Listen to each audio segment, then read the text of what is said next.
Hey everyone, on this video I wanted to talk to you about the Coopworx feed silo.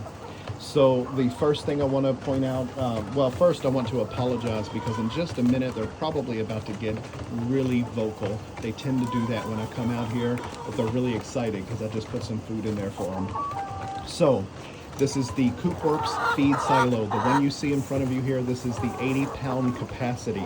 So I got the largest one because I am all about saving time, and the less I have to fill something up, the more time I save. So I'll go over some of those details because a lot of times I see people online and they say, oh, I have that, I have that kind. And and then they say something negative about it. What they're talking about is that they use a port-style gravity-fed feeder. That's what they mean by kind. But it's very different than the Coopworx. I have used probably 10 different port-style feeders over the years, and this one is by far the most unique. So I will go over some of those details of why I understand why some people are not fully getting that it is different just by the picture. So until you know those details, you're not going to fully understand it. So I'll go over some of those details right now. First, you can see its shape and everything very different from a general bucket style feeder. This is designed so that if you don't have a covered run, like most of us are probably going to have a covered run, but if you don't, out in the rain, the water will run off and the drip edge is out farther than the ports. So the water will run off and it will not go directly into the ports, and then the top of the port sticks out farther than the bottom, which is going to help channel that water away as well. Now, of course, in very high winds, I'm sure you're going to get some water in there, but for the most part, it's not going to happen like it would on the regular port style feeders. The other thing you can see by the shape of the top is that you see it's dusty because it is in a chicken run, but what you don't see on it is poop, and that's because it is anti-roost. They cannot roost up here. Most other port style feeders are flat or close to flat on the top, so they sit up there and they poop all over everything. One of my major complaints. Now I let this one run all the way down and I only put just a little bit of feed in it so that I could show you what it's like inside, to show you one of the major differences. So down in here, the major thing in a bucket style feeder, you would see that it's just an open area, and then the ports would be right here. You would have the ports all the way around right there, and gravity feeds them. Here they have this funnel. So this cone in the middle acts as a funnel that channels the food around. And as you can see, I'll try and stick my finger down in there a little so you can see it's enough that the pellets can get through there with no problem, but it slows it down. In a normal bucket style feeder, if you had an 80-pound capacity like this bad boy, you would have 80 pounds of feed pressing down, which is going to cause that feed to come more out of the ports. It's going to be pushing that pressure is going to be pushing the feed more out of the ports. This one is designed very different. So that cone inside there slows it down. And as you can see, they stick their heads inside. And unlike a traditional port style feeder, most of the feed on a traditional one, you would already be able to see that feed. You can't really see it. Just barely can you see the feed. And that is in the design, so that the chicken has to stick their head inside and then down to get to the feed. That is so important. That is how it is preventing them from splashing it out when they shake their beaks back and forth, and the spillage of just when they're pulling their beaks back. It also has an internal lip. That bottom section there that you see, that internal lip, as they pull their head back, that is preventing them from kind of scooping it out almost like a shovel, like a traditional port style feeder does not have. At least most of them don't seem to have. So that alone has reduced greatly. It's almost non-existent to ever see any feed on the ground outside of this. Now, adjusting the height, as you can see, the height, it is adjustable on these. That is crucial. You want this at the height of your chickens. Hopefully they're all about the same size. You want them at the height of the chickens at full stand, so that they have to stretch their heads, as you can see here, having to stretch their head up and in to get it. So that's the height you want it. You don't want it too low. You want it at that high. So not only does that allow so that you're utilizing the design of the lip and the cone system inside, but it also keeps it up off the ground, which makes it nearly impossible for this style for mice to get in. So I already showed you. You can see this is nice, thick, quality materials. So good quality. This is going to last a lifetime. I'm certain of it. Now, there are different bases that you can get. Now, because they're crowded, I'm going to show you over here on the water silo so that you could actually see it. It's the same base that's on the feed silo, the feeder and the water silo. I chose the X base, so it's just 4 legs that come out like that. And I chose that. Now, each one of them does have a hole at the end that you can put a tent stake or something in if you have high winds and you're worried about that. But so far, it hasn't been an issue for me. So I chose that one because I like to move things around my run a lot. It keeps them stimulated and fights boredom. So I can move this really easy. They do have another with a single post. The single post, this is what I'm talking about.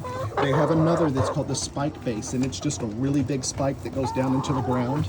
The only reason why I could see why someone would want that is if they do not plan to move it often, because you do have to dig that spike back up every time you want to move it.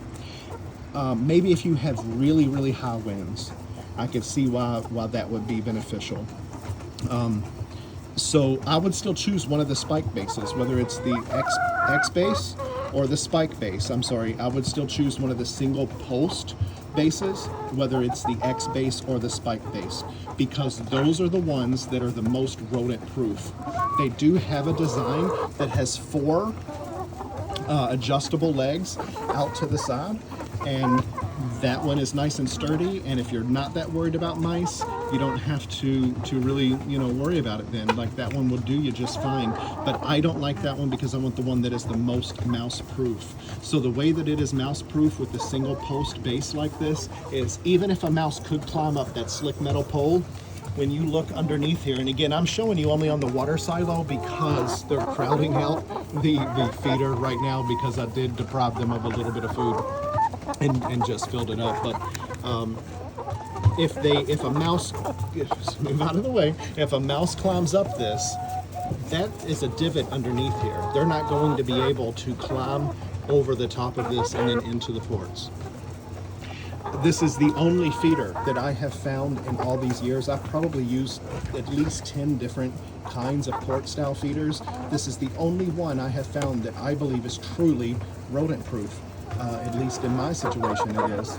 Now, there is another kind of feeder out there that a lot of people say is rodent proof. It's called the Grandpa's feeder. And I'm sure that works great for a lot of people. It just wasn't something I wanted to deal with, because in order for that one to work, they have to step on a mechanism which lifts a lid. And I didn't want to have to train them to do that.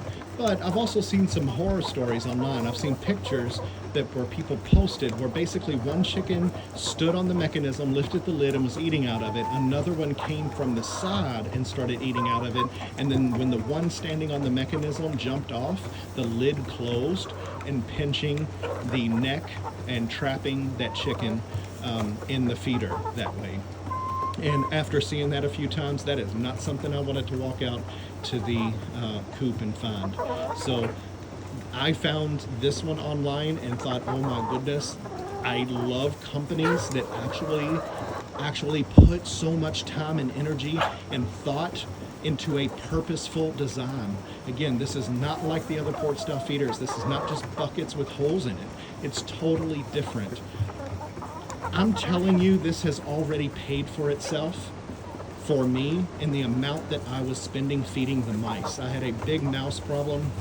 They were coming in every night, eating all the food, and of course they would waste some, they would spill it out some, but that really wasn't that big of a deal to me. It was me feeding the mice. And ever since I switched to the Coopworx, I had a significant reduction in the amount of layer feed that I'm going through.